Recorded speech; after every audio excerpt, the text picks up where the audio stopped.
Para los que no me conocen, soy Ricardo Olivares. Les platico un poco rápido sobre mí.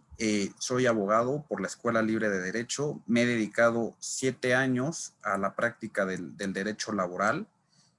Tengo 26 años, ya casi 27.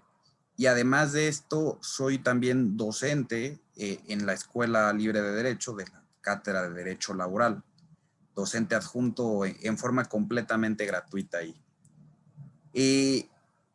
La idea de este curso, es platicar un poco con ustedes porque, bueno, hemos tocado mucho los temas más culturales, ¿no? El tema de la posmodernidad, de cómo, de la izquierda en general, de cómo ha llegado a estar donde hoy en día la vemos, pero dejamos de lado una parte muy importante, ¿no? Que es el tema de económico en parte y laboral, que repercute en el entorno laboral de México. Como ustedes saben, en este país trabajar es pésimo. Y lo digo con todas esas palabras. Trabajar en este país nadie lo quiere hacer. ¿Por qué? Porque las jornadas son terribles, los sueldos son bajísimos, las prestaciones son malas, el patrón te ve como un enemigo. Entonces, por eso tenemos un problema de migración terrible hacia Estados Unidos, donde pues pagan mejor, los trabajos son más justos, tienen mejores jornadas de trabajo, tienen más capacitación, a la gente la preparan, le enseñan a hacer las cosas. Es algo que aquí no pasa. Aquí el patrón culturalmente ha estado diseñado y adoctrinado en parte a ver a su trabajador como un enemigo. Es parte de la más primigenia lucha de clases que teníamos en el siglo XX y que se plasmó además en nuestra Constitución. Nada más como datos rápidos, aquí les digo, porque no me encanta meterme al tema histórico. Y paréntesis, si ustedes tienen una duda o algo, o quieren aportar algo, interrumpan, yo no tengo problema, nada más levanten la manita ahí en el chat y con mucho gusto les doy la palabra. Como les decía, tenemos una constitución en 1917 que es considerada la primera constitución social en el mundo. ¿Por qué una constitución social? ¿Por qué? Porque se toman los problemas que motivaron la Revolución Mexicana, que principalmente fueron dos: el tema del reparto agrario y el tema de las condiciones laborales. Seguro ustedes están muy familiarizados o han escuchado del concepto de tiendas de raya. Las tiendas de raya eran un modelo que a mí me gusta decir que es semifeudal, en el que un patrón mantenía endeudado de por vida a su trabajador para que le prestara servicios prácticamente gratis, ¿no? O sea, el patrón obligaba al trabajador a través de darle fichas de cambio, de decirle, oye, a ver, mira, aquí te voy a pagar, no sé, 10 pesos por tu salario y te voy a dar 15 pesos en fichas que puedes usar en mi tienda. Y entonces, pues, el trabajador iba a intentar comprar esa tienda y nunca le alcanzaba con las 15 fichas, y el patrón le prestaba, ¿no? Así de, no, tienes 15, pero esto cuesta 20, bueno, me debe 5, y así se la llevaba hasta que pues, lo tenía amarradísimo. Esos temas motivaron la revolución y originaron que viéramos las relaciones laborales en México como una relación constante de enemistad entre patrones y trabajadores. El derecho laboral en México es muy, muy proteccionista al trabajador, demasiado. Dentro de la región es de los más proteccionistas. Por ejemplo, en Estados Unidos, una persona puede despedir a alguien con repercusiones prácticamente nulas, a menos de que haya sido por un tema de discriminación, o a lo mejor de que haya habido algún accidente de trabajo de por medio y lo estoy despidiendo por eso. Salvo esas circunstancias, prácticamente el despido se puede dar sí porque sí. En México, una persona que es despedida, tienen que pagarle ciertas cosas, y aunque se las paguen, da pie a que esa persona pueda válidamente demandar más cosas. Ahorita vamos a entrar ya un poco más en la práctica a ver qué tipo de cosas son estas que puede demandar y que tiene que recibir. Justamente en estos momentos, hoy 13 de abril del 2021, se está discutiendo en la Cámara de Diputados una reforma en relación al outsourcing. ¿Alguno de ustedes ha escuchado del outsourcing, o ha estado a lo mejor dado de alta con un outsourcing, o ha trabajado en alguno? ¿conocen más o menos qué es un outsourcing? A ver quién sea, a ver, alguien platíquenos qué es un outsourcing. Bueno, el outsourcing es la subcontratación, una empresa que se Ajá. dedica a un fin específico, digamos, a prestar servicios de limpieza, le brinda sus servicios a una empresa para que así la empresa principal que está contratando esos servicios pueda enfocarse solamente a lo que, por lo cual está fundada, para que genera ingresos, y la otra empresa, que es la que le viene prestando el servicio, que es algo no indispensable para la creación de recursos de la empresa principal, le está apoyando. Más o menos es algo así. Es correcto. El tema de la especialización es importante, pero justo lo que hoy se está buscando es de que ya no exista un outsourcing más que esas empresas que tú dices especializadas, que no necesariamente es en tema de limpieza. O que, por ejemplo, tú puedes outsourcear un servicio de limpieza, que es, oye, a ver, yo tengo una cafetería, un restaurante, pero pues yo no quiero estar limpiando mi restaurante, entonces, ¿qué hago? Contrato una empresa de limpieza que todos los días me mande a alguien para que limpie. Eso se vale y se va a seguir valiendo. El tema con el outsourcing es que, por ejemplo, tú contratas a una empresa para que te mande un cocinero, ¿no? Tú teniendo un restaurante. Ahí sí, en teoría no se vale, porque si tú estás poniendo un cocinero, se esperaría que tú contrates cocineros, no que contrates una empresa que te mande cocineros. Vamos a entrar en eso más adelante. Primero vamos a platicar muy rapidísimo, bueno, lo están comentando ahorita y trae detalles interesantes de la prohibición. Vamos a explicar por qué se están prohibiendo y por qué la gente te usa el outsourcing, que es lo que nunca nadie dice. Les voy a compartir mi pantalla porque, ¿me puedes, por favor, Abraham, hacer host para compartir mi pantalla? Ya te di permiso. Vale, muchas gracias. Perfecto. ¿Ahí pueden ver todos? Así Miren, es. aquí les voy a platicar rápido qué se entiende con un contrato laboral y, más importante, qué no es un contrato laboral. Para que exista un contrato laboral se necesitan 3 elementos: subordinación, una contraprestación y dependencia. La subordinación es de que si yo sigo órdenes de alguien, es un indicio para pensar que soy su trabajador. Si esa persona, además de darme órdenes, me paga, es otro indicio. Si además de eso dependo yo de esa actividad para subsistir, un tercer indicio. A la luz de esto, pueden pensar a lo mejor en algunas empresas que manejan esquemas que no tienen en sí trabajadores, ¿no? A ver, por ejemplo, el Uber. Considerando estas 3 cosas, a alguien se le ocurre por qué Uber dice, oye, mis socios conductores no son empleados, no son mis empleados. ¿Por el régimen fiscal en el que se encuentran? No por el régimen fiscal. Lo que Uber dice es que como ellos no le dan órdenes a la gente, a los conductores, entonces los conductores no son sus empleados. ¿Por qué? Porque ellos dicen, a ver, yo no le digo al conductor que vaya y que deje a alguien en este lugar y que se regrese y a tal hora. El conductor de Uber agarra su aplicación, se mete, él agarra el servicio que quiere y él dirige cuándo se activa su aplicación, cuándo empieza a prestar ese servicio y cuándo acaba de hacerlo. Yo no le digo nada. Es curioso aquí porque de inicio se podría entender que es cierto. Pero, por ejemplo, hace no muchas semanas, por ejemplo, en Francia, se acaba de condenar a Uber a inscribir a la seguridad social a sus trabajadores.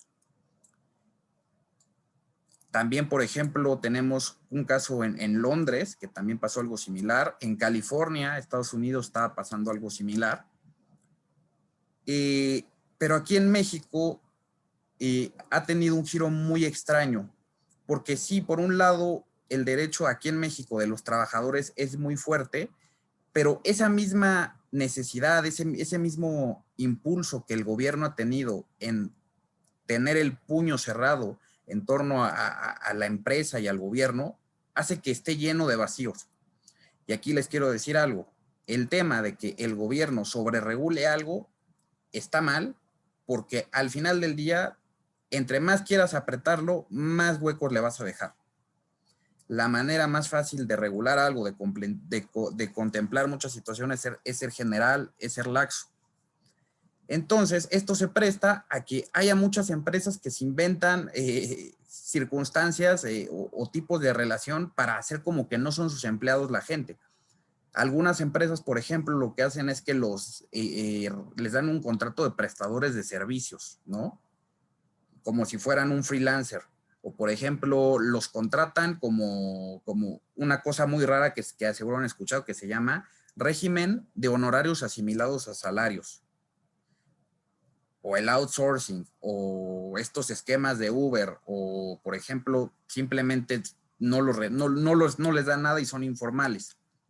¿Por qué es esto? Porque las cargas para una persona que quiere tener una empresa en relación a los trabajadores son sumamente altas.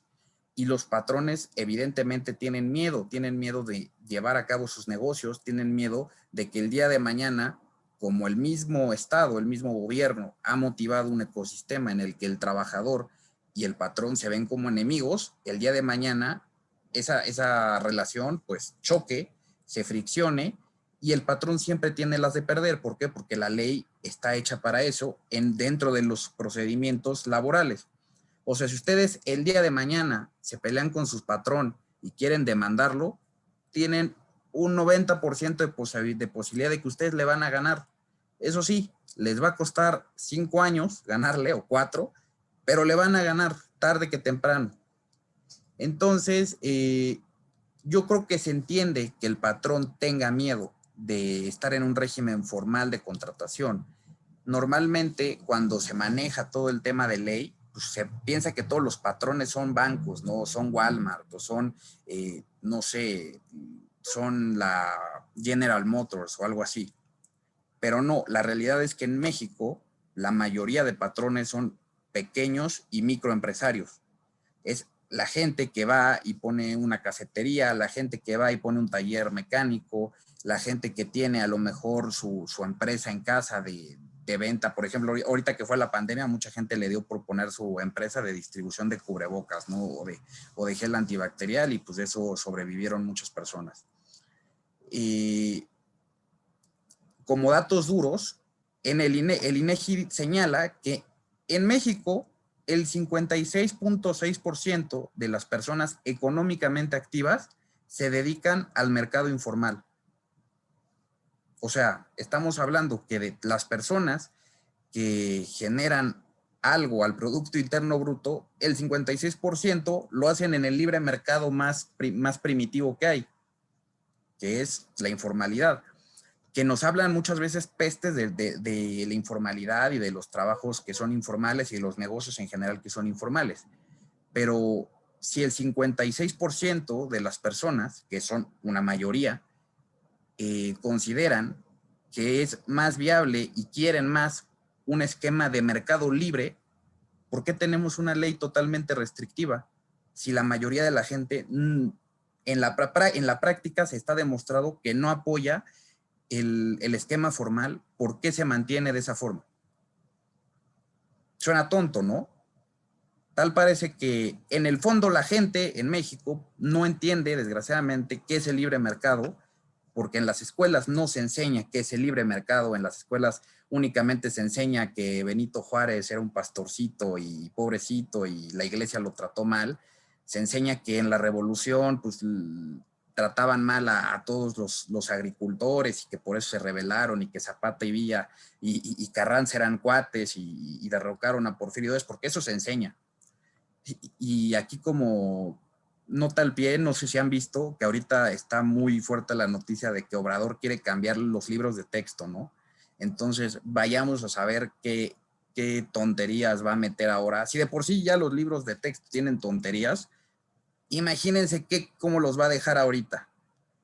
O sea, va a meter ahí seguro un capítulo de la etapa neoliberal en los libros de historia, y va a hablar de que Calderón le robó la elección. No, va a ser un desmadre.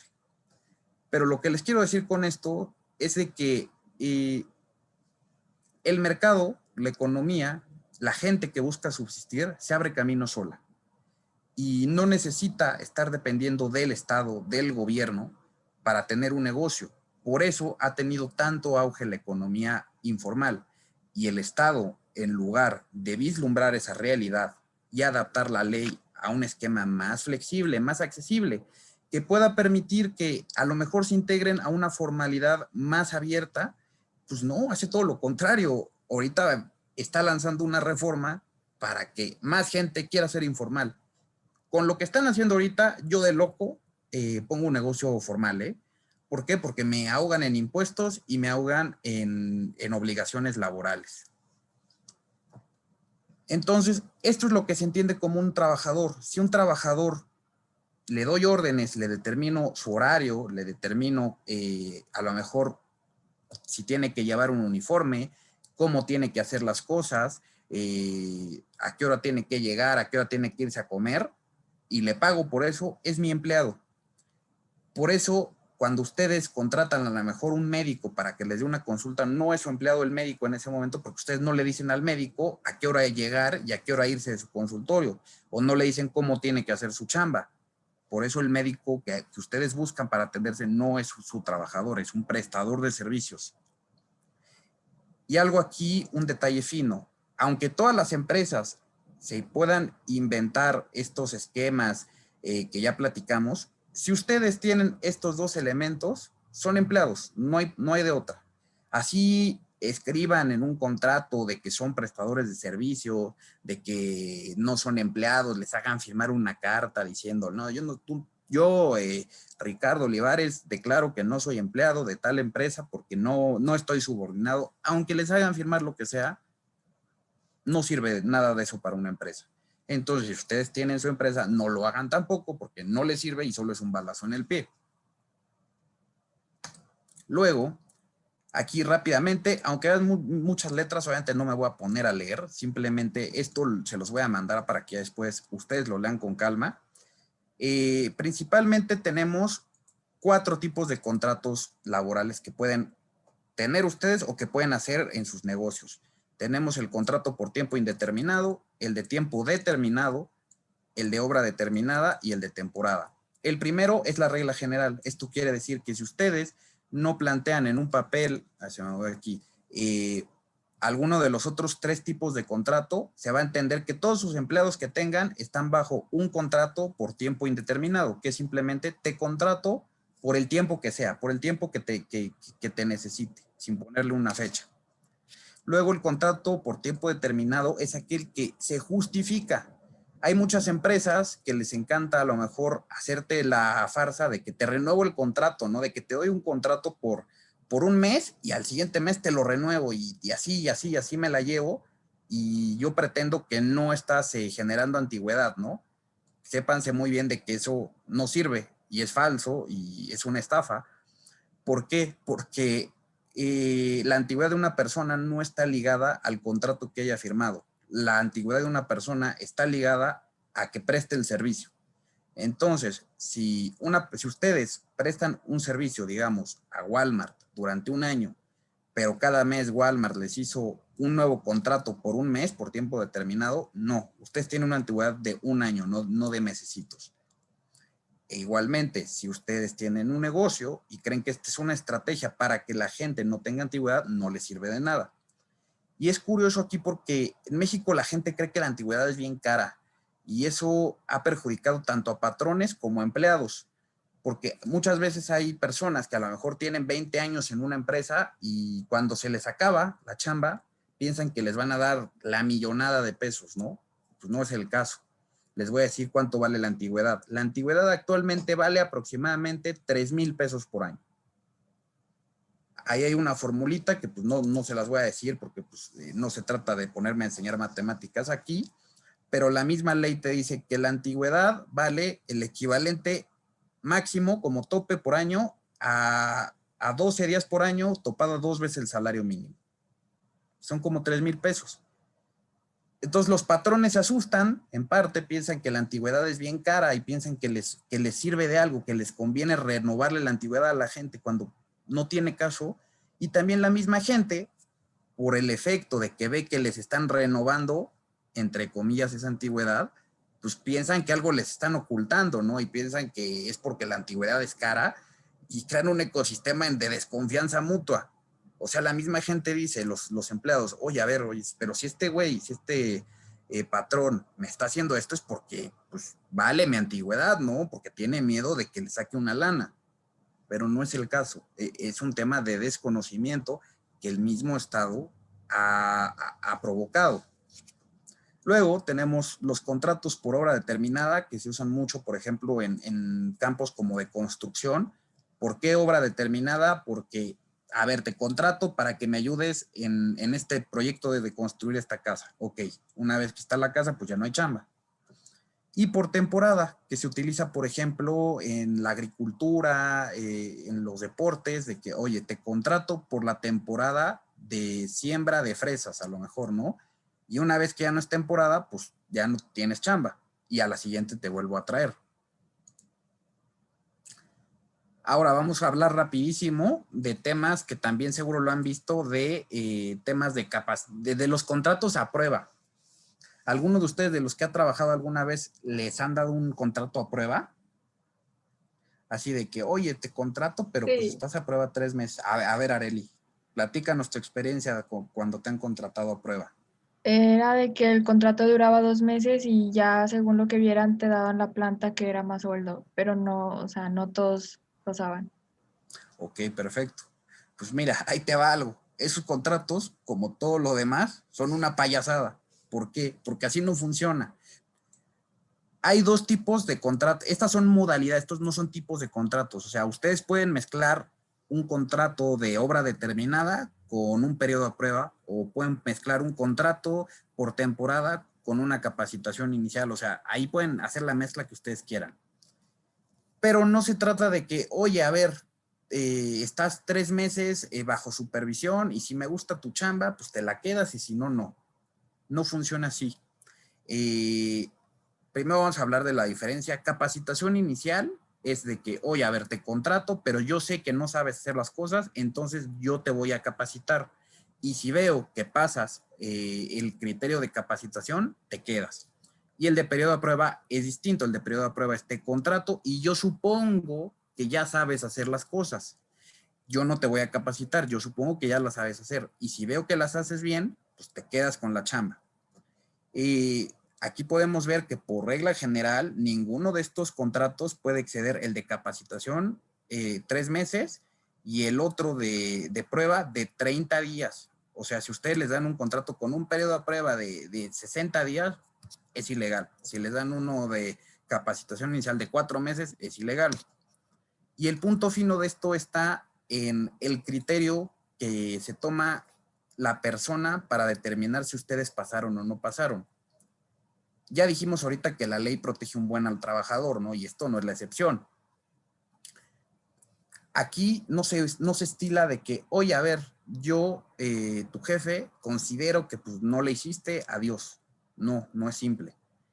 La ley prevé que para que a una persona contratada bajo uno de estos esquemas la puedan, digamos, cepillar desde el trabajo, tiene que haber una cosa que se llama una comisión mixta de productividad en el centro de trabajo, que es la que debe determinar si pasó la prueba o no, no el patrón. Debe haber una comisión y esa comisión es mixta porque se integra, en teoría, de trabajadores y de patrones. Entonces, el contrato con periodo de prueba no sirve de nada porque nadie, y yo les puedo afirmar que el 95% de las empresas no tienen esa comisión adentro de su empresa. ¿Qué pasó, doctora Talia? ¿Tiene alguna pregunta? Hola, muy buenas noches a todos. Dentro de los que son trabajos, vamos a mencionar formales, se maneja mucho ese tipo de estrategias, pero ¿qué pasa con las personas que se dedican al medio del espectáculo, meseros, bartenders, músicos?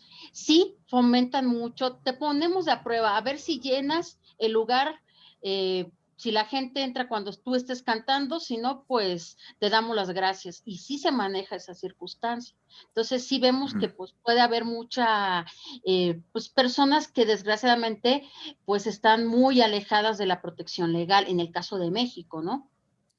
Pues mira, te lo voy a decir así. Por ejemplo, el tema de músicos, de gente del espectáculo, actores, todo eso, tienen su propia parte especial de trabajo, o sea, tienen una regulación especial. Son trabajadores con un régimen propio. Pero normalmente lo que se hace con esta gente que tú dices, oye, a ver, te contrato para que cantes hoy en la noche y pues a ver si llenas, te vuelvo a contratar. Y si no llenas, pues ya no te contrato. Ahí normalmente no estamos hablando de relaciones de trabajo, porque normalmente con esa gente que se contrata de un pago por evento, no se tiene una subordinación. ¿Por qué? Porque no es una persona a la que tú le estés asignando un horario, una hora de descanso, que le estés diciendo cómo tiene que hacer su chamba, que le estés a lo mejor asignando un uniforme, que le estés diciendo, a lo mejor asignando un área fija de trabajo.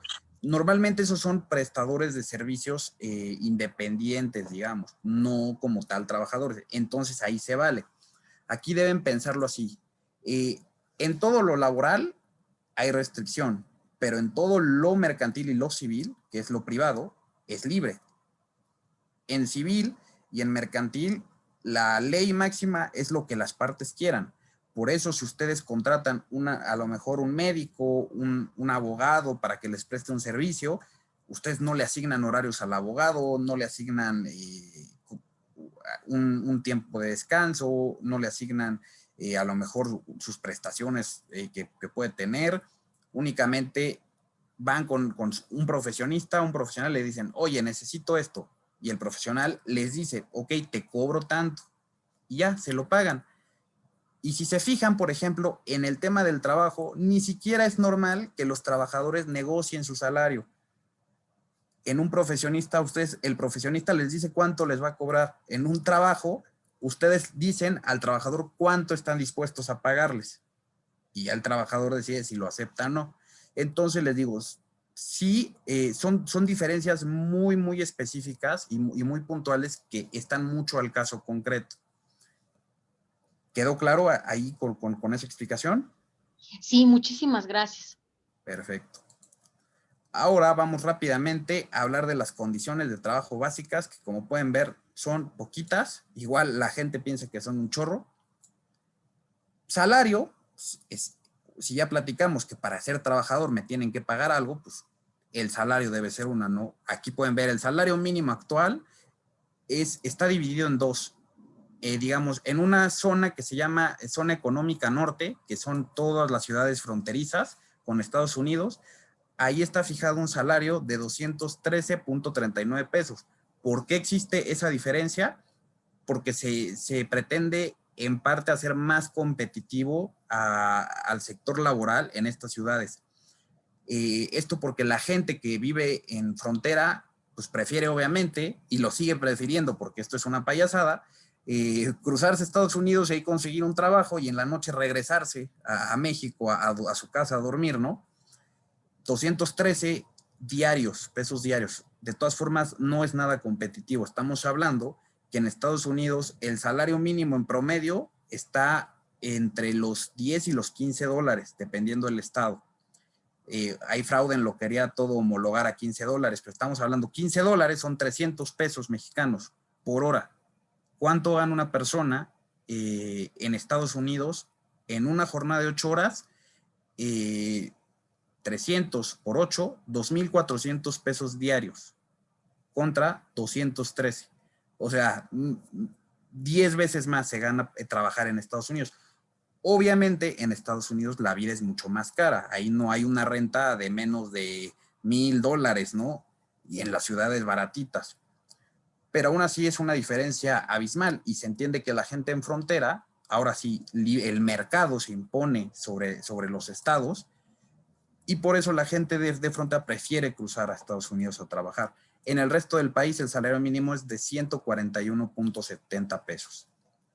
Jornadas de trabajo, aquí normalmente se piensa nada más 8 horas, pero no. 8 horas si ustedes trabajan en el día de 6 de la mañana a las 8 de la noche. Si trabajan en ese horario son 8 horas. Si trabajan de las 8 de la noche a las 6 de la mañana, son 7 horas máximas que pueden trabajar.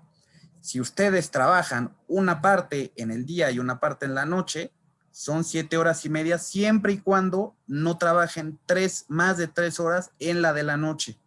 Si ustedes a lo mejor trabajan 3 horas de día y el resto en la noche, se entiende como que su jornada de trabajo es nocturna. Aguinaldo, el famoso aguinaldo, 15 días de salario por año.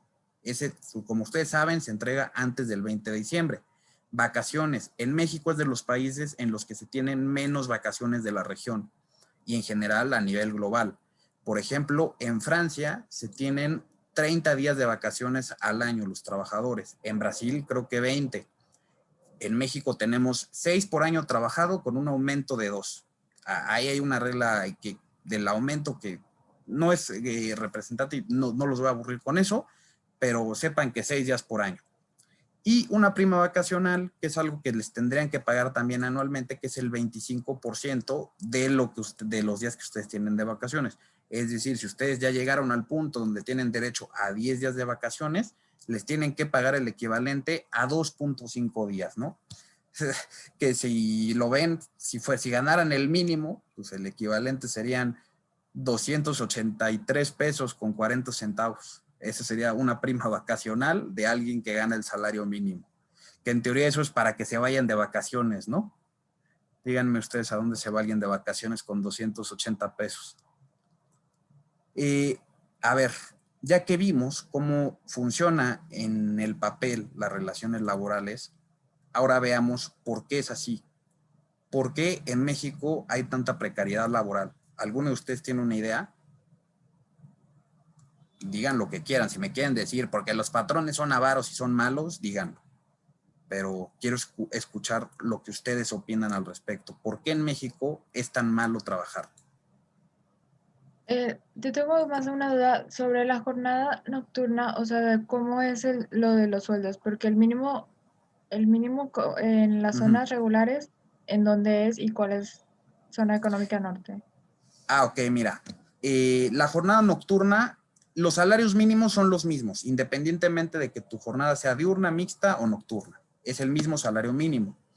Y los de la zona económica norte, hay un listado oficial que trae, son como aproximadamente 40 municipios que tienen este salario mínimo especial. Pero, por ejemplo, te puedo decir la ciudad de Tijuana, Mexicali, Tecate, Ciudad Juárez, Piedras Negras, Coahuila, Ciudad Acuña, todas las ciudades. Hay un listado que es, luego se los puedo mandar, está en internet, pero digamos, todas las ciudades que están más fronterizas, esas son las que aplica ese salario mínimo especial. ¿Ok? ¿Tienes otra duda o solo era esa? Solo era esa, es que cuando, o sea, pues yo soy del norte, entonces estoy Ok. viendo el salario mínimo y digo, la empresa me estafó. ¿En qué municipio vives tú? Apodaca, Nuevo León. Apodaca, Nuevo León. No es frontera, ¿verdad?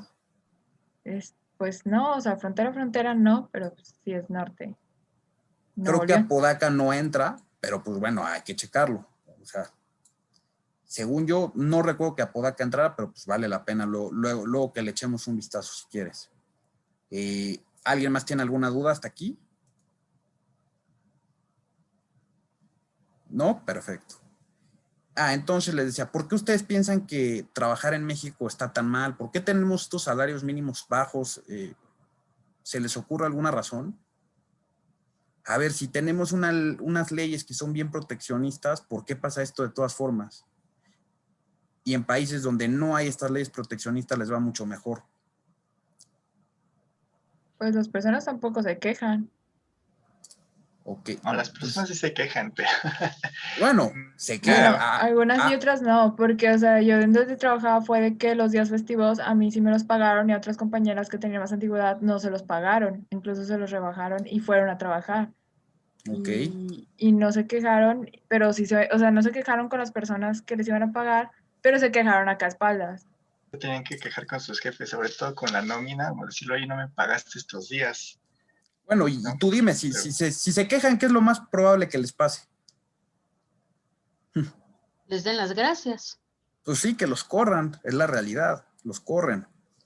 Miren, no, a ver, alguien está levantando la mano, que dice mí. ¿Qué pasó? Yo pienso también que no se quejan porque si no, pues, es que casi no hay oportunidades, entonces de por sí eso se batalla para conseguir un trabajo, entonces todavía te llegas y te quejas, pues vas para afuera. Mira, tú acabas de tocar un punto bien importante. Tú dijiste algo que se llama oportunidades. Oportunidades. ¿Qué pasa? A ver, vamos a hacer un ejercicio. Ustedes pónganse en el papel de un empresario, de un microempresario. Ustedes tienen un restaurante y quieren contratar un mesero. ¿Cuánto le quieren pagar a su mesero? De las propinas. De las propinas. Órale, va, échale, ponle las propinas. ¿Qué pasa? Tú abres tu proceso de reclutamiento y dices, ok, busco mesero, pago de las propinas. Entrevistas al primero de ellos. Te dice, oye, no, ¿sabes qué, Taliano? No se me hace justo, yo no quiero ganar de las propinas, a mí págame más. ¿Qué haces? Si es lo que hay, pues seguramente otra persona va a poder aceptar esas condiciones. Exacto, tú lo dijiste. Alguien más lo va a tomar. Ese es el tema de las malas condiciones de trabajo en México, que hay muy pocos trabajos y mucha gente.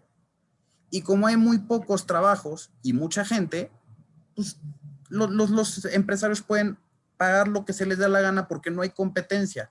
Los patrones no tienen el riesgo a que el competidor se lleve a la gente en los trabajos, digamos, comunes.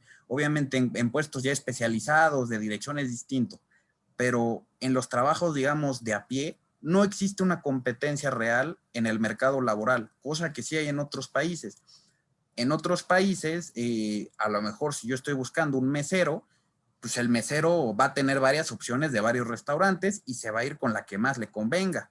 Aquí no, aquí para que una persona encuentre una chamba está cañón, ahorita en pandemia está todavía más cañón, y si a mí yo no tengo chamba, llevo 3 meses sin trabajar, sin ganar un peso, y llego a un lugar donde me dicen, te pago 4,000 pesos al mes, pues lo va a tomar, porque la gente tiene que sobrevivir. ¿Y por qué no hay trabajo en este país? Por 2 cosas, principalmente. ¿Por qué? Porque los impuestos, la carga de impuestos es sumamente alta, y aquí les voy a explicar muy rápido y muy por encima algo de qué es la carga de impuestos directa y la carga de impuestos indirecta, porque el gobierno esconde los datos reales y dice, oye, no, pues mis impuestos no son tan altos, de ISR, pues te cobro lo normal, lo de la región, el 30%, pero no, el gobierno te cobra impuestos indirectos que se llaman, por ejemplo, el reparto de utilidades. El reparto de utilidades es un impuesto indirecto. ¿Por qué? Porque el Estado dice, oye, a ver, de tu utilidad de un año, tú le tienes que dar a tus trabajadores el 10%, le hayan echado ganas o no. Y eso es deducible de impuestos. Entonces, eso es un impuesto indirecto. Es un impuesto que el gobierno está buscando para no cobrártelo, pues regálaselo a la gente como si yo te lo hubiese cobrado. Por eso te lo deduzco de impuestos. El tema, por ejemplo, de trámites para formalizar un negocio. ¿Alguno de ustedes tiene un negocio formal? ¿O ha intentado alguna vez poner un negocio formal? Les piden, por ejemplo, a ver, constituye una persona moral, si lo quieres hacer muy, muy fresa, ¿no? El notario te cobra un ojo de la cara. ¿Por qué? Porque hay un arancel. Luego, a ver, regístrate en el SAT. En el SAT tienes que retener IVA, tienes aparte que pagar el ISR, tienes aparte, si contratas gente, a otro impuesto, el impuesto sobre nómina. Aparte la gente a seguro social, aunque ellos no lo quieran. No conozco a nadie, jamás he conocido a nadie que le guste usar el seguro social, porque es un servicio de porquería, por lo mismo que no tiene competencia. Más dinero, ¿no? Luego, hay unas cosas ahí, que es una de las causas por las que existe el outsourcing, porque la gente lo usa, que es de que, oye, a ver, si tú tienes una oficina con 100 personas que trabajan en oficina, pero tienes una persona que es electricista, por todos te voy a cobrar una cosa que se llama prima de riesgo, como si todos fueran electricistas, como si todos tuviesen un trabajo de riesgo, aunque solo tengas uno entre 100 oficinistas. Y así funciona y por eso la gente usa el outsourcing, para evitarse ese gasto tonto. Luego, a ver, ahorita no sé si lo escucharon también, por ahí hubo una reforma en materia de teletrabajo, de que ahora las empresas están obligadas en media pandemia, tú tienes a tu gente trabajando en casa, ok, no, pues sabes que si la quieres tener ahí, les tienes que pagar la luz y el internet. Por favor. O sea, es de tontos, o sea, en mitad de pandemia, buscar un incentivo para que la gente ya no quiera tener a los empleados en casa, es absurdo, es como, no sé, como si nos estuvieran gobernando retrasados mentales, literalmente. Y así como estos ejemplos, hay muchísimos más. Lo que les quiero decir con esto es de que en México tener un negocio y operarlo cuesta una lana increíble. Por eso no hay trabajos en México. Hice el servicio en esa área de la prepa y me acuerdo que cuando alguien quería poner un negocio, te cobraban la licencia, los bomberos, lo de la policía, lo de seguro y aparte, pues lo de que es el tributario ante el SAT. Claro. O sea, eran como 5 alta. impuestos, la alta, y son 5, como entre 5 o 7 impuestos que te cobraban y tenías que renovarlo cada 6 meses. Sí, es otra, como tú dices, cada municipio además tiene sus impuestos propios.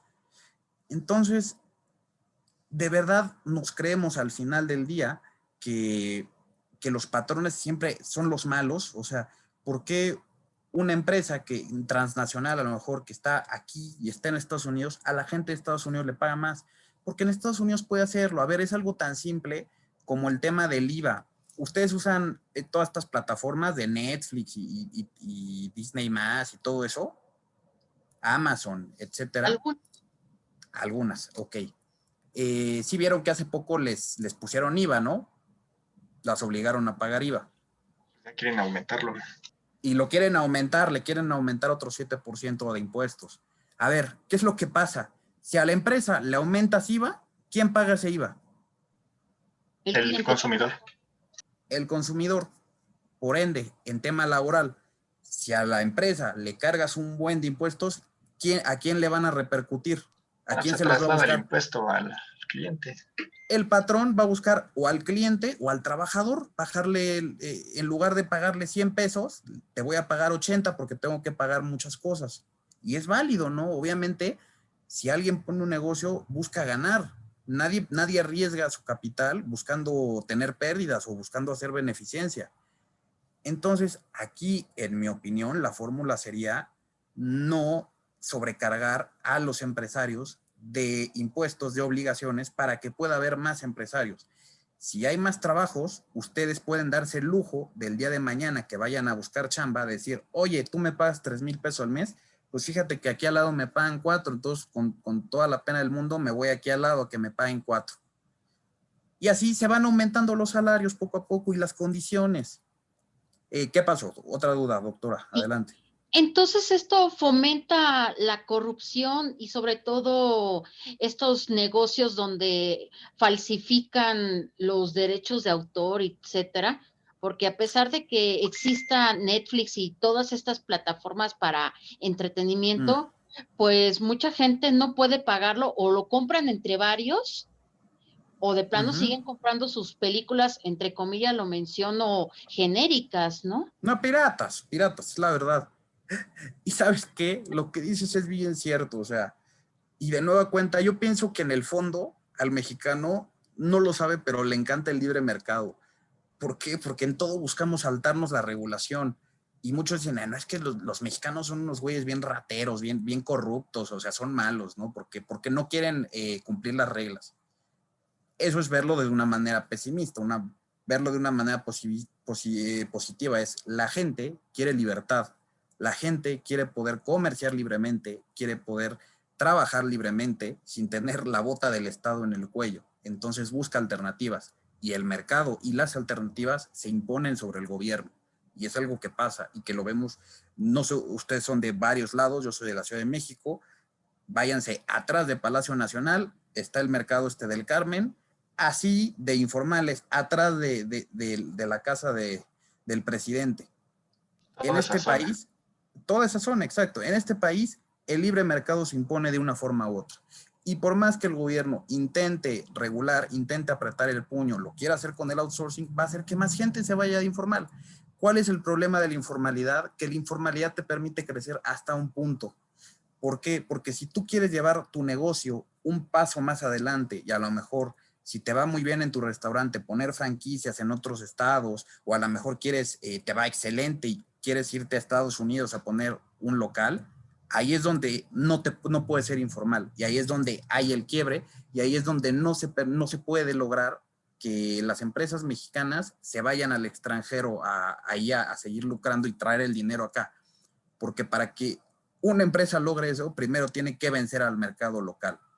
Y en un mercado local en el que hay empresas que válidamente están haciendo negocios con las ganancias que la libertad de otros países les permiten tener, las locales no pueden competir en ese entorno.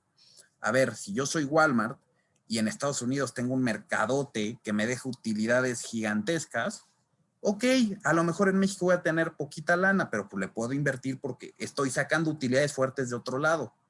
En cambio, si, por ejemplo, una cadena mexicana quiere irse al extranjero, pues siempre va a tener el problema de que aquí en México tiene una presión fuerte y embarcarse en un proyecto de llevarse su negocio a otra parte es complicado y involucra un riesgo alto y es difícil. Entonces, para mí, ¿cuál sería la gran solución? Y de hecho, respecto a esto, escribí mi tesis profesional.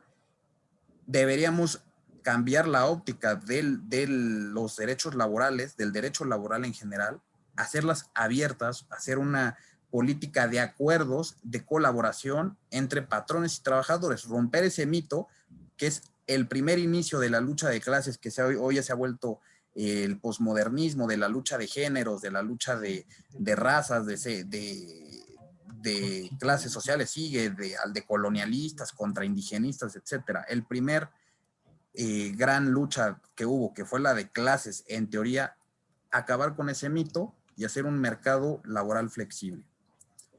Ahora, en los minutos que nos quedan, vamos bien de tiempo, vamos a hablar rapidísimo, les quiero platicar de lo que trae la propuesta nueva de outsourcing. A ver, les voy a compartir otra pantallita. Ahí la pueden ver. Sí, ahí se ve, ¿no? Bien, bien, bien. Perfecto. Rápidamente, vámonos a platicar qué es el outsourcing. Como ya adelantamos, es un esquema de tercerización. Un trabajador es contratado por una empresa contratista que a su vez es contratada por otra empresa que se llama contratante. ¿Cuál es el tema del outsourcing? El outsourcing existe en todo el mundo. El outsourcing no es algo que nos inventamos en México. Lo que hicimos en México fue a lo mejor tropicalizarlo un poco. Miren, les voy a explicar. El outsourcing inicia como un tema de búsqueda de talento. ¿Ustedes conocen a estas empresas de llamado headhunting? ¿O han escuchado de ellas? Bueno, una empresa de headhunting es un negocio que se basa en, oye, a ver, tú necesitas contratar un publicista. Ok, pero tú no tienes un área de recursos humanos adentro de tu empresa. ¿Cómo vas a buscar tú un buen publicista para contratarlo en tu empresa? Ok, pues contratas una empresa que se encargue de buscar gente que haga bien su chamba. Y esa empresa te buscaba el publicista. Así empezó el outsourcing con ese servicio. Después se profesionalizó más. A ver, ¿ustedes creen que contratar gente es nada más, oye, pues vente a chambear y te pongo aquí cosas que hacer y se acabó? En el aspecto informal sí. En el aspecto formal no es tan simple. En el aspecto formal, si ustedes quieren tener un negocio formal, contratar gente, tienen que abrir una nómina, punto número 1. Punto número 2, tienen que tener a alguien que mes con mes esté monitoreando los pagos electrónicos a las personas. O a lo mejor que por ejemplo, los esté dando de alta ante el Seguro Social, que les esté dando su contrato, que les esté calculando a lo mejor su aguinaldo, que les esté calculando su prima vacacional, sus prestaciones, que le esté haciendo su cálculo de su salario menos impuestos, etcétera. es una chamba, es una friega. Entonces, lo que hacían muchas empresas pequeñas principalmente, que fueron las que empezaron a usar el outsourcing en el mundo, es de que, ok, a ver, yo no quiero perder mi tiempo en andar manejando una nómina. Mi negocio, por ejemplo, es, no sé, vender ventiladores, vender juguetes, ¿no? Yo quiero dedicarme a eso. Entonces voy a contratar una empresa que me ayude a manejar a mi gente, a manejar a mi nómina. Y ahí es donde entra el outsourcing. En México, desgraciadamente, y eso es una realidad y no la voy a negar, la gente la ha usado para mal la figura del outsourcing, porque la ha usado para abusar y más que con una mala fe como tal, porque piensa que puede hacerlo. Y aquí les voy a poner algunos de los mitos que hay en el outsourcing. A ver, ustedes seguramente escucharán que si están en outsourcing no generan antigüedad, ¿no? Que el outsourcing los puede cambiar de empresa, ¿no? De que hoy los contrata con una y en un mes con otra. También escucharán que no hay seguro social, que no hay prestaciones, que no hay reparto de utilidades, que les pagan menos, que si los despiden, que si los corren en un outsourcing, lo pueden hacer sin darles nada. ¿Han escuchado ustedes alguna vez estos mitos? Pues de hecho, me ha tocado de gente que trabaja en empresas de subcontratación. Se te escuchó un eco ahí medio feo, pero a ver si quieres repetirlo.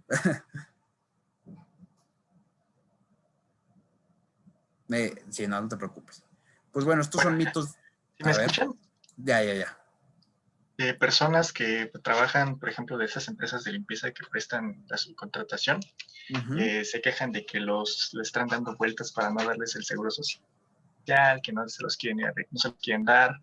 Las empresas, no sé cómo es que le hacen, pero determinado tiempo quiebran. Quiebran y cambian el nombre. Y son como unas prácticas muy fraudulentas las que hacen estas empresas. Y ahí es donde va de vuelta, ¿no? Es que me quitaron la antigüedad, ¿no? Pues miren, les voy a revelar la verdad. Todo esto es falso. Todos estos son, como aquí lo dice, mitos. El outsourcing no tiene ningún régimen especial que permita que alguna de estas cosas pasen. Eso es falso. Las malas prácticas como la que mencionas de que me hago como que quiebro y me invento una nueva empresa o de que te hago firmar hojas en blanco, para eso no necesito un outsourcing. Eso lo puedo hacer con cualquier empresa. El outsourcing no me ayuda en nada a eso.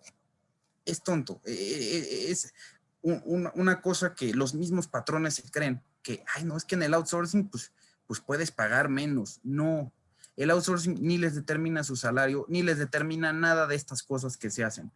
Todo esto lo puedo hacer con una empresa común y corriente que tenga a la gente contratada de forma directa. Es ilegal, por ejemplo, eso de lo que tú dices, de hacerme como que te contrato con otras empresas para que no tengas antigüedad, es ilegal. El tema de que no te paguen seguro social es ilegal. El tema de que no tengas prestaciones es ilegal. Todo esto, salvo el pagar menos, que eso ya hablamos por qué es, eso no es ilegal siempre y cuando estés en el salario mínimo. Todo esto que se le asocia al outsourcing es ilegal, no está permitido ni para los outsourcings y lo pueden hacer con cualquier tipo de empresa. No necesitan al outsourcing para eso. Entonces, pues el día de mañana, que seguramente van a ver, mañana se va a aprobar, nos vamos a levantar con la noticia de que ya se aprobó esta propuesta de reforma en la Cámara de Diputados, de mí se acuerdan. Mucha gente va a poner en redes sociales, ay no, qué bueno, pinches rateros, ya ya se acabó el outsourcing, se acabó la explotación, bla, bla, bla. Pero a final de año, cuando ya esté aplicándose la reforma, nos vamos a dar cuenta de que nada cambió, de que todas esas malas prácticas siguen existiendo y seguirán existiendo porque no es un tema de outsourcing. Ese es un cuento con el que la gente le están queriendo dar nuevamente a tole con el dedo. Y pues las cosas van a seguir mal, las condiciones de trabajo van a seguir siendo malas, los salarios van a seguir siendo bajos, las mañas de los patrones malosos van a seguir existiendo. No va a cambiar absolutamente nada. Lo único que podría cambiar esto sería una estructura nueva, general, en la forma en la que se ven las relaciones de trabajo. ¿Cuál es la manera ideal de que la gente no utilice el outsourcing, pues que no le siembres el miedo de que tiene que hacerlo. El outsourcing solo le sirve para 3 cosas. En el tema de utilidades sí sirve. ¿Por qué? Porque ahí lo que se hace es que, como yo te tengo por el outsourcing, tú cobras tus utilidades de lo que haya ganado el outsourcing, no de lo que haya ganado la empresa que se aprovecha de él. Ahí sí sirve. Sirve también en la cosa esta que les decía de la prima de riesgo, de que es, oye, si tú tienes 100 oficinistas y un electricista, todos tus empleados vas a pagar más de seguro social porque tienes un electricista. El outsourcing tenía un régimen especial, ahí sí, de que él, por ejemplo, sí podía diferenciar de que, oye, a ver, tú eres un archivista, tú eres un electricista, tú eres un chofer, a ti te pago tu prima de tanto, de tanto, de tanto. Eso ya se acabó, lo quitaron, se están fregando a todos con eso otra vez. Pero pues al outsourcing se le permitía, como debería ser, ¿no? Pagarlo justo por cada persona. Y la tercera razón por la que existía el outsourcing es por un tema de riesgo, de que el outsourcing muchas veces te servía como un seguro, de que si el día de mañana tú querías deshacerte de alguien y como el despido es súper restrictivo, te demandaban, aunque le estuvieras pagando al 100 su indemnización, el outsourcing te defendía en el juicio y para eso sí servía. Era como, no sé si han escuchado una payasada también que, por ejemplo, cuando van a rentar le dicen, no, pues es que tienes que pagar una póliza jurídica, de que si el día de mañana te pones pesado y no te quieres salir, pues ya tengo un abogado precontratado para que te corra. El outsourcing funcionaba en parte algo así. Si un día tenías un problema con el empleado, pues tenías precontratado al abogado del outsourcing para que te defendiera. ¿Cuál es el problema con el tema de utilidades? Y lo voy a decir muy rápido, que no es un derecho que se base en el mérito. Ustedes pueden pasar un año trabajando arduamente, esforzándose, siendo productivos, eficientes, y van a tener el mismo pago de utilidades que tiene su compañero de trabajo que tiene el mismo puesto y se pasó el año calentando la silla, echando la hueva, en el Facebook todo el día y que no hizo nada, van a tener el mismo pago de utilidades. Díganme si eso no es una tontería. Además de que sépanlo bien de que el pago de utilidades no es la regla general en el mundo. Es algo medio local que aquí se inventaron, también sacado del tema de la revolución y muy socialistoide. En el 17, como ustedes recordarán, estaba empezándose las revoluciones socialistas en el mundo y de Europa se trajo la idea de que los patrones tenían que tener de vuelta una parte de su plusvalía, ¿no? No, perdón, no, ¿cómo se le...? El término era... No, ¿cómo se llamaba? La parte que el comunismo dice que el patrón se queda del trabajo. La utilidad neta. No, sí, pero tienen un nombre ahí que empieza con P. Bueno. ¿El producto del trabajo? Solamente que lo manejes así, porque no recuerdo otro término. Solo proletariado, producto del trabajo, utilidad. Y creo que nada más eran esos. Pues bueno, si no. Pero en sí es la ganancia. O sea, la ganancia sí. es un porcentaje que se venía a distribuir. Pues digamos, el trabajo que el patrón le roba al trabajador, ¿no? Entonces, por eso se metió aquí el tema del reparto de utilidades. Pero pues les digo, no es la regla general. Si ustedes ponen a los países del mundo, en la mayoría no existe algo parecido al reparto de utilidades. Hay algunos casos como, por ejemplo, en Ecuador. En Ecuador existe, pero hasta ahí. No es la regla general. Luego, el tema de, ¿cómo se llama? De la prima de esta de riesgo, pues bien fácil. Se eliminaría haciendo que se pague lo justo dependiendo del tipo de trabajador que tienes. Y finalmente el tipo de riesgo haciendo unas relaciones laborales más flexibles. Si ustedes modificaran estos, la gente ya ni siquiera tendría la necesidad de usar el outsourcing. Sería la fórmula más fácil, ¿no? En lugar de buscar una prohibición garrafal y total. ¿Ustedes qué opinan? Nuevamente, seguimos la constante que en los demás cursos hemos platicado. A la izquierda no le interesa ir a las causas. A la izquierda le interesa buscar culpables. Y es el mismo tema que con el feminismo, con el tema del racismo, del clasismo. No se atienden las causas reales. Se hacen hombres de paja en el que yo me busco un enemigo y digo, es que los patrones son malos, por eso les pagan mal, voy a apretarlos más, o es que los hombres tienen el patriarcado, entonces vamos a hacer leyes que los frieguen, y así se la van llevando. La reforma lo que trae a grandes rasgos es que, se empezó a hablar de todo esto en el 12 de noviembre. Se va a prohibir el esquema de subcontratación, eso es un hecho, el outsourcing se va a quitar y también el insourcing, que es lo mismo que el outsourcing, nada más que para adentro. O sea, yo me hago una empresa de servicios que le va a prestar también a servicios a mis otras empresas. Luego se va a establecer un sistema de autorizar para aquellos que deseen prestar servicios especializados, lo que comentaban por ahí hace rato, de que, pues, si yo tengo una empresa de limpieza, pues tengo que seguir chambeando. Ahora la empresa de limpieza va a tener que hacer un registro, va a tener que cumplir requisitos, actualizarlos cada 3, 4 meses para operar, si quiere operar. Nuevamente, constante, cargar obligaciones a los patrones. Y luego, finalmente, tiene otra parte que es, lo que sí, según te van a seguir dejando es el tema del headhunting, ¿no? Es como el dulce que no sirve para nada. Eso sí, los que hoy son outsourcing, si quieren seguir prestando el servicio de headhunting, se va a poder hacer. Algunos datos interesantes es de que se llegó a un acuerdo en las semanas pasadas para topar el derecho que una persona tiene a recibir utilidades a 3 meses. Dice que es una ayuda para los patrones, pero pues la verdad es que de fondo nadie gana 3 meses de utilidades más que los refresqueros de Pascual que tienen su cooperativa. Luego, por ejemplo, el tema de las sustituciones patrones, de que yo te cambio de una empresa, también le van a poner más trabas. Y ya, en eso consiste la reforma a grandes rasgos. No quiero entrar en tecnicismo ni aburrirlos, pero es un hecho de que van a desaparecer el outsourcing y que en un año nos vamos a dar cuenta de que no sirvió de nada haberlo desaparecido, porque trabajar en este país sigue siendo una porquería, la verdad. ¿Hasta aquí tienen dudas? ¿Qué tal? Muy buenas noches, Ricardo. ¿Qué tal, José? ¿Cómo estás? Qué vida. Oye, ¿no crees que realmente esta modificación al outsourcing responde a la necesidad de obtener más ingresos para las campañas políticas de este 2021? A ver, va, perfecto. Mira, ahí te va. Ajá, a ver. Cuando estaba Javier Expláyate. Lozano en el gobierno de Calderón, me acuerdo que yo estaba trabajando ahí, que se empezó a hacer esta propuesta de la reforma para flexibilizarlo o agilizarlo, si lo quieres manejar de esta forma, lo que es la contratación, que es cuando empieza el outsourcing, que ya previamente existía, pero se abrió más al público, por así decirlo.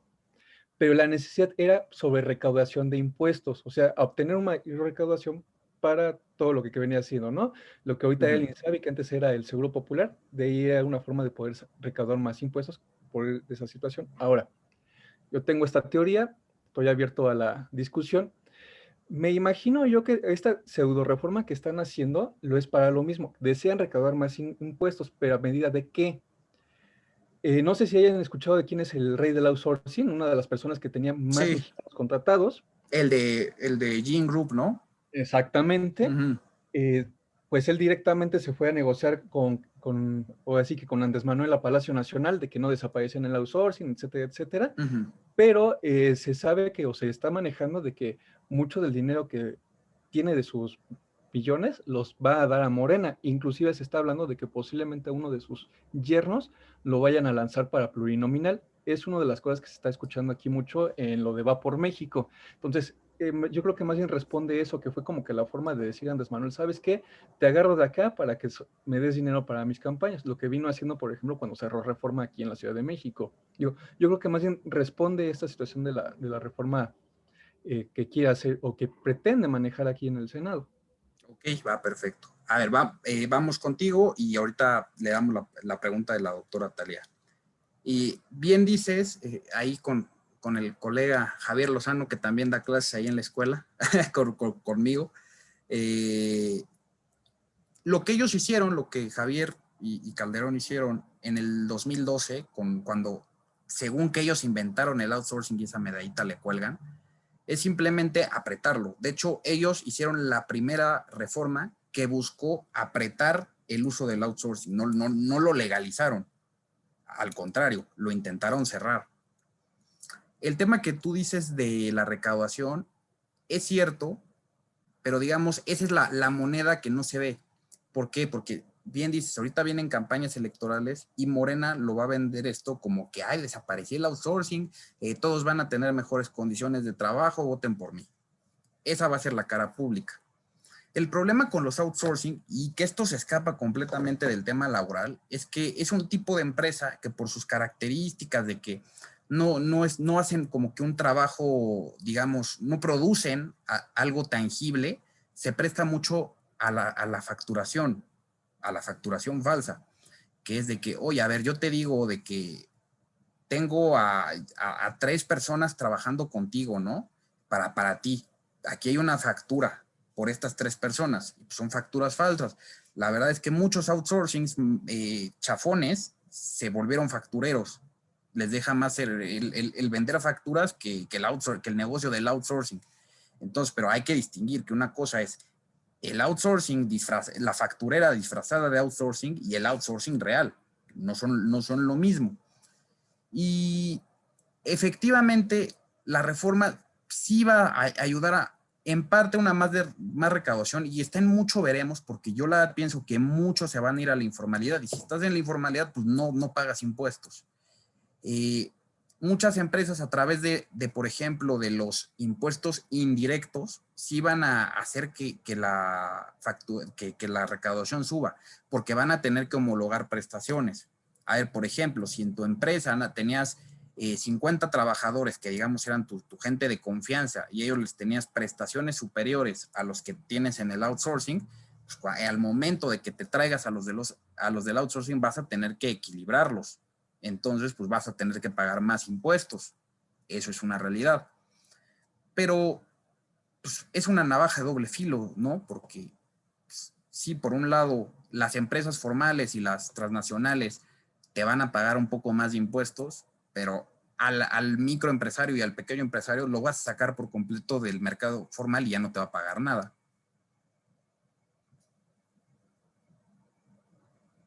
No sé, ¿tú cómo lo veas? Pues mira, desde mi punto de vista, la naturaleza propia del outsourcing, la naturaleza en sí donde nace es en Estados Unidos, durante casi los inicios del gobierno de Bush, del que se aventó la de libertad duradera en Irak o en Irán, no me acuerdo, él nace en esa forma. No, porque por ejemplo empresas como Manpower, como Adecco es una empresa española, Manpower sí es gringa, pero tienen muchos más años, o sea, tienen mucho más tiempo operando, o sea, no es algo moderno, es algo que existe desde hace mucho tiempo. No, sí, no te digo que no haya existido antes, pero como tal ya una figura de que los que le ponen nombre de outsourcing es durante el gobierno de Bush sí, en Estados Unidos, y ya fue que ahí como que trataron de tropicalizarlo como lo manejas aquí en México. Que más bien es un modismo el outsourcing, ¿eh? Y por ejemplo, los gringos usan la palabra outsourcing para muchas cosas, no nada más para laborales. Por ejemplo, sí, pero, por ejemplo, yo te hablo de mi fuente de información, el código laboral, pero el que viene explicado. Déjame ver. Mira, la próxima vez que hagan en conferencia lo voy a buscar porque ya te digo cuál es, porque sí hay una fuente de información donde te maneja toda la historia de cómo nace esta figura, pero sí, o sea, es que es algo que siempre había existido, y sobre todo, por ejemplo, en lugares como en Alemania, que claro, ahí es un sistema tanto de recaudación fiscal muy diferente a la que manejamos aquí en México, pero así que en todo el mundo existe, y por ejemplo, podemos hablar incluso de China, que el gobierno que crea empresas, esas empresas tienen a una persona que es así como que la cara del PSC. Bueno, pero en China tienen niños trabajando en fábricas, entonces eso es como que el peor referente. Lo que vendría, pero ellos manejan eso también de lo que es el outsourcing, pero a lo comunista, ¿no? O sea, es esa cuestión, pero así que ya es manejar como que poner a México y compararlo con otras partes, pues hay otras partes donde, por ejemplo, en Qatar, pues es todavía peor, ¿no? Pero más o menos esa figura. Ahora, sí, pero mira, lo que quiero decir con esto es de que, a ver, es que el outsourcing ha pasado por etapas, como lo platicamos, y que inició de una forma para cumplir o satisfacer una necesidad real del empresario pequeño principalmente, y que poco a poco, y dependiendo de cada país, se ha ido yendo de un lado para otro. En México, muchos lo han usado para facturar, para hacer factureras.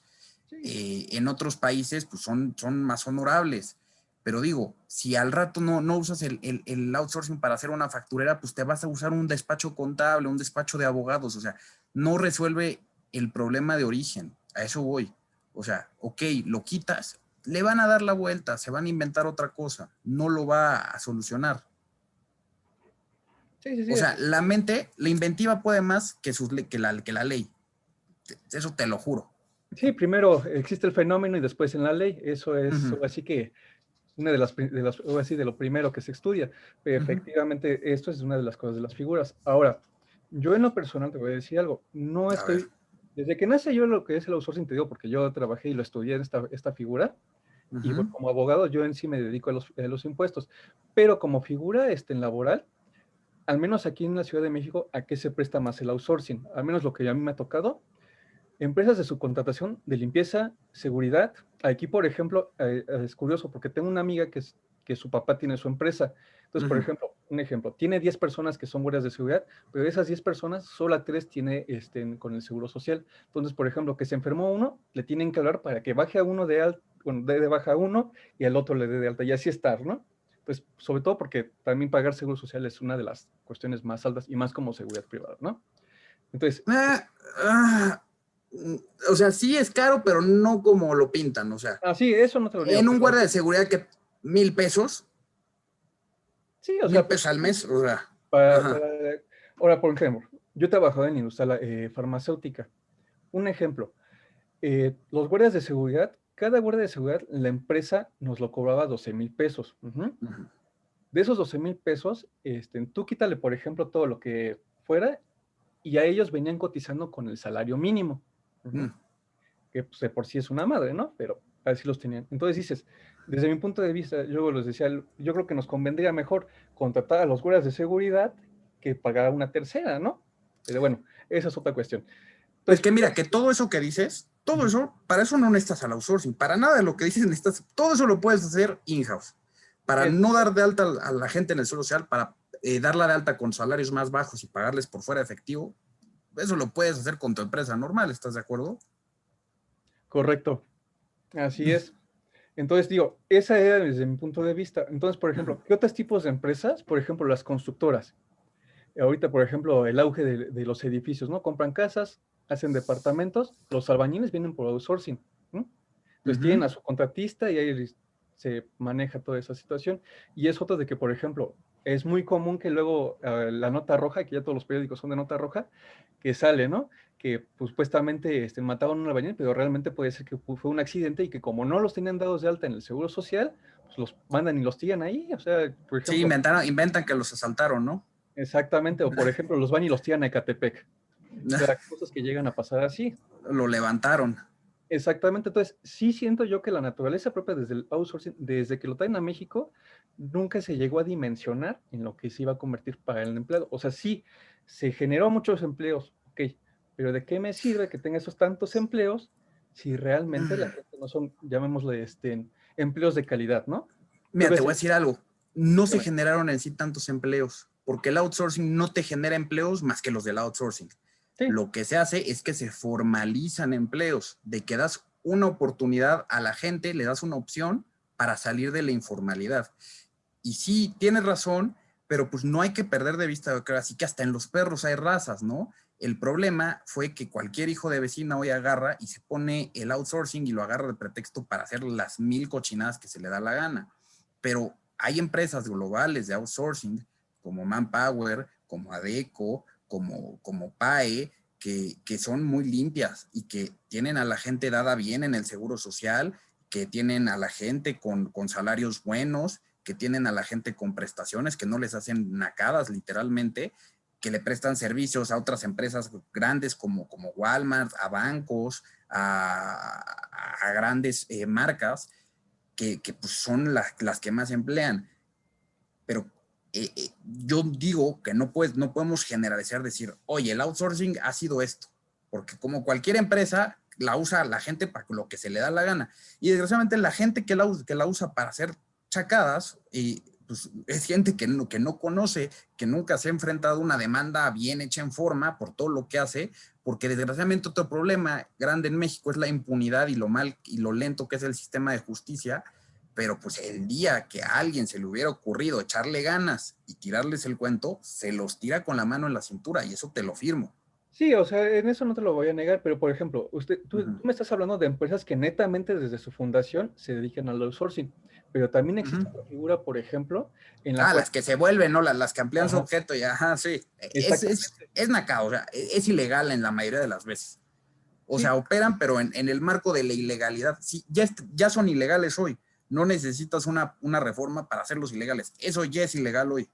Sí, o sea, hablamos de también otro, pero ahí, por ejemplo, te lo voy a manejar en un ejemplo así de sencillo. Yo trabajo, no sé, ¿qué te gusta? DC Comics, un ejemplo, ¿no? Es mexicana esta empresa. Yo tenía 100 empleados, todos estaban trabajando para mi razón social, DC Comics México. Y digo, ¿sabes qué? Solamente me interesa que 5 importantes sigan trabajando para lo demás, y lo que voy a hacer ahora es, voy a nombrar una nueva empresa y los voy a contratar ahora a todo mi personal nuevo, desde los dibujantes, impresores, entinteros, los que tú gustes, en una nueva razón social. Ahora ya no se va a llamar DC Comics, se va a dejar Pintores Unidos. Entonces, ¿qué es esto? Pues lo que hacían estos es, ¿sabes qué? Tú ya no estás trabajando para DC Comics. DC Comics tiene toda la utilidad. Tú trabajas para la otra, que es una prestamista. Entonces, como tú nada más es como esa prestamista, llamémosle de alguna forma fantasma, pero así está pagando impuestos, entonces ya así se generaba. Entonces, luego lo que pasaba es que, por ejemplo, yo, dueño de DC Comics, nombraba a mi contador o al abogado como el representante legal de esta otra empresa que se había fundado con 50,000 pesos. Con esos 50,000 pesos se tiene esta nueva nómina, se da de alta en esta empresa y así yo me quito mucha carga, dejo de dar las utilidades más que la que generó esta empresa, si es que generó utilidades, y ya así se está ahí te va. manejando. Esa es otra figura que existe y lo manejan como outsourcing. Pero ahí te va. Eso en sí es ilegal. Eso es ilegal. Y lo platicamos al inicio de la sesión, cuando vimos la parte de la antigüedad, y para todos, ténganlo en cuenta, la antigüedad no está ligada a qué empresa los contrata. Por más que los cambien de empresa y de que hoy los tenga la patita SADCB y mañana los cambien a la patita fea SADCB, conforme a la Ley Federal del Trabajo, su antigüedad depende de a qué giro le estén prestando servicios, del lugar en el que estén prestando servicios y del grupo que se esté beneficiando de sus servicios. Entonces, estas simulaciones que nuevamente se le asocian al outsourcing, se puede hacer con cualquier empresa y son ilegales hoy y seguirán siendo ilegales mañana. Y si el día de mañana ustedes se encontraran en una situación en la que les pasó algo así y deciden buscar un abogado que rastree, porque pues crear empresas y crear sociedades tampoco es como me invento en una servilleta una sociedad, ahí está. Hay registros, hay controles y se puede rastrear ese movimiento de capitales no difícilmente, y ahora sí que sacar toda la mentira a flote y tirarlo abajo, y es fácil, y siempre el trabajador va a tener la de ganar. Entonces, el problema no es el outsourcing, el problema es que la gente no conoce sus derechos, no conoce cómo funcionan estas prestaciones de la antigüedad, de los contratos, de que piensan que les renuevan el contrato con otra empresa, y así no funciona. La ley es súper proteccionista, para bien o para mal. El problema radica en las autoridades que lo hacen valer y en el sistema de justicia, que no es malo. ¿Por qué? Porque como les dije al principio, si ustedes demandan laboralmente, seguramente van a ganar, tienen las de ganar. Pero el tema es que ¿quién está dispuesto a aguantarse 4 o 5 años para obtener ese laudo diciendo que ganaron? A ver, tantito dejando este punto, vamos a darle la palabra a la doctora Talia, que tenía una pregunta y no quiero que se me vaya tampoco. Ok, sí. Tengo una duda que creo que puede traer un poquito de conflicto por cuestiones ideológicas de los presentes. Me refiero a la disparidad de pagos por cuestiones de género. ¿Qué hay de cierto, qué hay de mentira?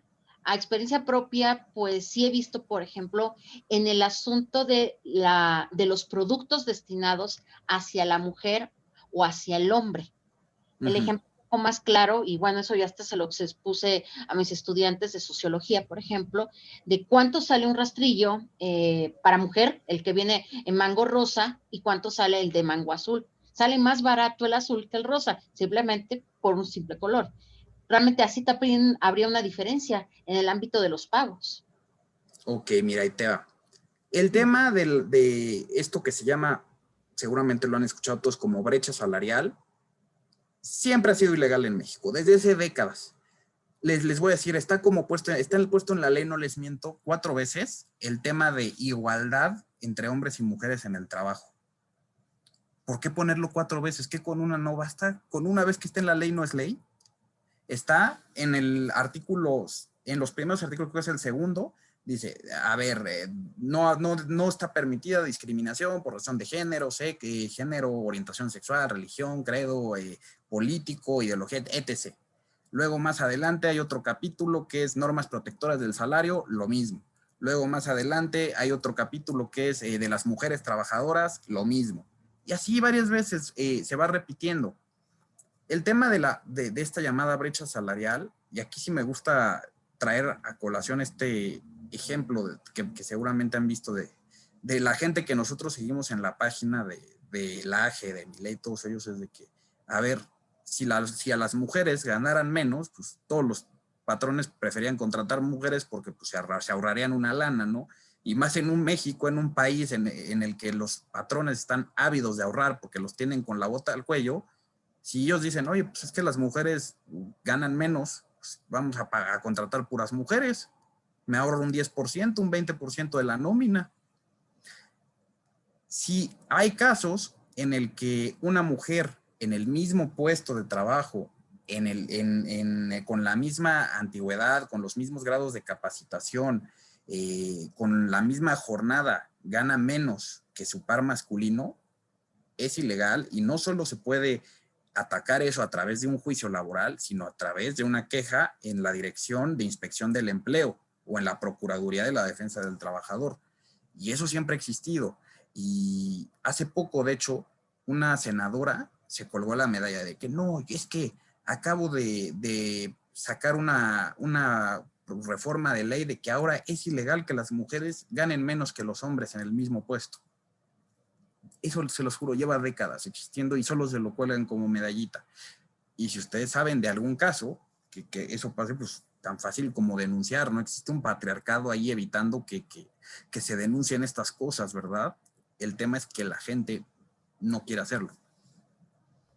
Aquí me gustaría comentar un punto importante. Fíjense, hace tiempo, no sé si por ahí vieron esta noticia, supuestamente creo que estaban denunciando, no recuerdo bien la tienda, creo que era un Walmart, era un Walmart que porque las sillas blancas eran más caras que las sillas negras. Entonces decían que era racismo, que porque el blanco como que era más, como que más prime y el negro como que era como que más corriente. Pero resulta que si te metías al tema industrial y demás, la tinta y los materiales necesarios para hacer una silla de color blanco era más caro. En cambio, hacer una silla de color negro era más barato. Por eso la silla de color blanca era más cara. En el tema, fíjense, ese tema está muy interesante y digo, nada más y como un pequeño paréntesis, el tema de la brecha salarial siempre es un mito. Por ejemplo, vamos a decir, aquí somos casi puros hombres. Si yo les digo, ¿saben qué? Les vamos a pagar 100 pesos a cada quien. Ahí está, 100 pesos a Ricardo, 100 pesos aquí a José Manuel, 100 pesos a Samuel, etcétera. Así nos vamos. ¿Qué es lo que hacen usualmente la gente que hace estos estudios? Porque están bien sesgados. Dice, los hombres en promedio con 800 pesos, entre 8, no, pues tanto. Entonces, mira, ¿sabes qué? El hombre gana en promedio tanto. Somos más, ¿verdad? Entonces, en sumatoria somos más dinero. Si lo sumamos todo, van a ser 800 pesos. Entonces dice, ¿cuántas mujeres hay? 2. Las mujeres ganan 200 pesos, los hombres ganan 800. Hay una brecha salarial enorme, etcétera. Entonces, muchas veces se sesgan mucho esos estudios. Entonces, yo les recomendaría que antes de tocar estos puntos, metámonos bien a todo lo que implica, investiguemos bien las fuentes y cómo están haciendo dichos estudios, porque realmente, por ejemplo, uno de los que eran muy defensores de esos temas, por ejemplo, Google, súper progresistas, ellos sí hicieron un estudio a profundidad y adivinen qué, resultó que las mujeres estaban ganando más que los hombres, ¿sí? ¿Y qué es lo que hicieron? Rápido, vamos a ajustar ahí y eso como que lo metemos ahí abajo de la alfombra. Entonces, por ese lado, pues sí, creo que pensemos bien. Usualmente muchos de esos temas al impuesto rosa, fíjense, tiene que ver con temas de salud. Por ejemplo, hay ciertos artículos para mujeres que tienen que tener ciertos materiales específicos porque, como todos sabemos, la mujer es más delicada que el hombre. Igual la mujer pasa por procesos hormonales más complejos que el hombre, ¿ok? Entonces, muchas veces estos productos sí tienen ciertos elementos o ciertos componentes que los encarecen un poquito más. El hombre es más estándar, ¿va? O sea, un desodorante, lo que sea, lo que caiga, uno usa el champú del carro para lavarse uno, o sea, no pasa nada. En cambio, pues a la mujer le da alergia y que esto le hace mal, incluso en los medicamentos, ¿eh? Y el La dosis- mercado, el consumidor femenino es Exacto. más exigente que el consumidor Exactamente. masculino. Exactamente. De hecho, Total. también tenemos ahí otro punto, ¿va? Que de hecho, por ahí se comentó un artículo, incluso la comunidad LGBT paga más por un artículo de lujo que que una persona heterosexual, ¿va? Entre comillas. Digo, nada más les comento esto para no desviarnos mucho, pero realmente en su gran mayoría, bueno, al menos todos los estudios que hemos visto de brecha salarial, o están a favor de la mujer o están muy sesgados, porque obviamente, de hecho, el 60% de los recursos en Estados Unidos son controlados por mujeres, no por hombres. Entonces, ahí se cae mucho de este discurso. Digo, ahí Samuel levantó la mano, le damos la palabra, luego ya que continúe por ahí Ricardo. ¿Estás en mute, Samuel? Sí, en mi experiencia en cuanto a la brecha salarial, pues creo que no hay brecha salarial, pero sí hay como una brecha laboral, porque los empleos buscando trabajo aparecen que dicen, se busca solo mujeres o este puesto solo es para mujeres. Me ha tocado, por ejemplo, hace unos años yo trabajaba para laboratorios y en los laboratorios, por ejemplo, por decir nombres, Polanco o otros laboratorios decía, se busca mujer, solo mujer para ocupar los puestos. Y después trabajando ocurrió algo que sí como que me sacó de onda, porque un doctor, él para un puesto necesitaba siempre técnicos que fueran mujeres, no querían hombres. La cuestión aquí era que él decía que a las mujeres las podía como manipular mejor, que las mujeres no lo iban a contradecir, que no se le iban a poner al tiro, por así decirlo, ¿no? Entonces, por eso él quería mujeres, porque eran como más sumisión. Bueno, nada más eso. Y se le coló ahí la reinota y valió queso todo. José, está levantando la mano. ¿Qué tal? Buenas noches, disculpen. Mire, doctora Talía, yo creo que aquí resulta algo interesante acerca de lo que es la brecha salarial, algo que, como dicen bien nuestros compañeros, es un mito. De hecho, ya desde la escuela de Chicago hablaban de esta falsedad, incluso en el libro de Libertad para elegir de Milton Friedman, remarca esto que es un mito, incluso porque las mujeres tuvieron una lucha más fuerte para tener la igualdad de los hombres en los trabajos. Ahora, yo, por ejemplo, le voy a decir algo, he trabajado más en lo que es la industria farmacéutica y la de belleza. Okay. Ya nosotros, por ejemplo, algo que nos decían, en cuestión, por ejemplo, en Revlon, que era más fácil venderle a una mujer X crema para blanquearse o para verse más joven que a un hombre. Y no digo que los hombres también lo compren, pero era más fácil. Y entonces, por eso, en ese nicho de las mujeres para belleza, era más factible. Por ejemplo, si la crema en cuestión de producción y venta al mercado costaba 50 pesos, pero como va para un mercado de mujer, para que se mantengan jóvenes, va a un precio de 80 pesos. Entonces sí tenía esa naturaleza. ¿Por qué? Porque iba para ese tipo de mercado. En el caso, por ejemplo, que usted da de los rastrillos, pues la mayoría de nosotros parece que tenemos barba. Normalmente los hombres es más fácil que nos dejemos la barba a que una mujer, y por eso en cuestiones de rastrillos, independientemente de los tintes que se usan para el PVC, una de las cuestiones que tienen es que como va para un mercado de mujer que es de belleza, tiene un costo un poco más elevado, y aunque sean las mismas navajas, los mismos rastrillos. En el caso, por ejemplo, de lo que vendría siendo, y eso porque a mí me tocó ver cómo los fabricaban, por ejemplo, en los desodorantes. En el hombre, por ejemplo, que llegan a tener olores más agresivos, pues sí, se les metían ciertos químicos diferentes, pero por ejemplo, personas que tenían por ejemplo, el Speed Stick es como que más liviano, pero es más hipoalergénico. Entonces, aparte que tenía más investigación ese desodorante, era un poquito más caro en cuestión de fabricación, pero porque llevaba otros componentes. Entonces, también tenemos que ver esa naturaleza desde el precio de producción hasta el precio de mercado. Le pongo otro ejemplo, doctora. En el caso de los zapatos de mujer, ¿qué se vende más? ¿Zapatos de hombre o de mujer? ¿Son de mujer? De mujer. Exactamente. Entonces, si usted, por ejemplo, va a Nuevo León y quiere poner su zapatería, le van a decir, el 70% de lo que usted tiene que comprar va a ser para mujer y el 30% para hombre. Y dentro de eso le van a manejar que lo que más le van a comprar las mujeres son los famosos flats, que usted lo va a comprar, por ejemplo, a 70 pesos el par y lo puede vender hasta en el triple, porque las mujeres lo van a comprar. Y es más fácil que una mujer tenga más pares de zapatos en su domicilio que un hombre, pero responde más bien como que a naturalezas de mercado. Conclusión de esto, el mercado se impone, hagan lo que hagan.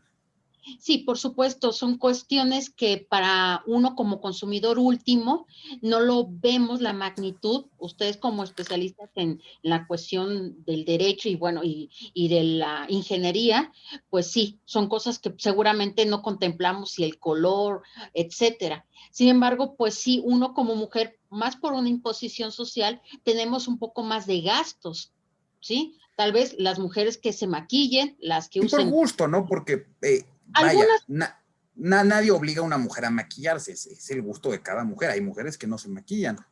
Sí, Bueno, también ya los hombres también lo hacen. sí, Pues son gustos. Ya hay maquillaje para hombre. sí, obviamente. Más caro, es más caro que el de mujer, creo. Así como ven, Abraham está maquillado ahorita.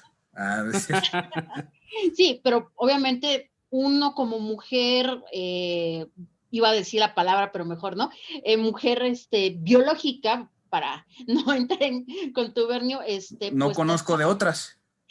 sí, pues tenemos la necesidad de comprar toallas sanitarias cada mes, entonces eso es un gasto que ustedes como caballeros no gastan. Sí, entonces sí, hay cuestiones que yo creo que todavía hay que empezar a limar y sobre todo empezar a investigar, como lo comentó el ingeniero Abraham, de que pues, muchas cuestiones ignoramos en toda la producción y lo que hay detrás de este tipo de materiales que se utilizan. Pero les agradezco todas sus aportaciones, gracias. Perfecto. Y dejarlos ir, dejarlos ir. Yo, bueno, eso ya es personal, yo lo que pienso es que el mercado, dejémoslo ser. Y dejemos que la gente decida cómo son las cuestiones comerciales. Pero en fin. Pues miren, por mí ya sería todo, salvo que alguien tenga alguna otra cosa que quiera platicar. La próxima sesión de lo que vamos a platicar es prácticamente de despidos y del tema del teletrabajo. ¿Tienen alguna duda? Bueno, si nadie tiene ya ninguna pregunta, ninguna duda, recuerden que, pues bueno, este jueves vamos a continuar ya viendo este tema. Si alguno tiene algún caso, si alguno tiene dudas, preguntas, si lo quieren correr de su trabajo, pues bueno, tráigase por ahí su problemática para empezarla a analizar. Y Dios mediante, la siguiente semana, el siguiente martes, vamos a platicar acerca de la agenda globalista y su correlación que hay con el tema del cambio climático. Porque ya ven que siempre dicen que los conservadores somos negacionistas y que creemos en la tierra plana y todo ese tipo de cosas. Bueno, no, y lo peor es de que la gente que cree en la tierra plana es conservadora. O sea, yo le diría, compadre, pues mejor se progre, porque la verdad como que sí nos afectas al movimiento. Pero bueno, vamos a platicar de ese tema porque hay verdades, obviamente, y hay medias verdades y hay algunas mentiras que también por ahí nos dicen respecto a ese tema. Ya por ahí todos hemos ido a hablar de esta chica Greta. Igual les recomiendo que todavía no evalúen este módulo. Espérense al jueves para ya que tengan toda la información. Y como les comentaba al inicio, hay temas que todavía no hemos analizado. Por ejemplo, todo este asunto, todo este universo de la diversidad sexual e incluso el tema migratorio, que también se podría tocar. Ese no lo incluimos en este curso porque sería muy pesado si lo tocamos todo ese tema. Entonces vamos a ver, si ustedes lo piden también, porque a lo mejor no les interesa, si ustedes lo piden, tal vez armemos un segundo módulo, tal vez, ¿qué les gusta? Allá para junio, más o menos, aproximadamente en junio, porque hay que preparar bien el material. Allá por junio, tocaríamos todos estos temas, ya sea que lo lancemos así mediante un curso, ya sea que lo lancemos mediante un taller. Por ejemplo, le diga, ¿sabes qué? Un sábado vamos a estar 4 horas tocando ese tema, 3 horas tocando ese tema, o ya sea que lo lancemos a través de Patreon, no sé, ya lo vamos a analizar, ¿ok? Y pues bueno, ahora sí que si nadie más tiene nada que decir, vamos a dejarle hasta aquí. Yo siempre les digo, ya saben que el socialismo no funciona y a los hechos no les importan sus sentimientos. Hasta el jueves.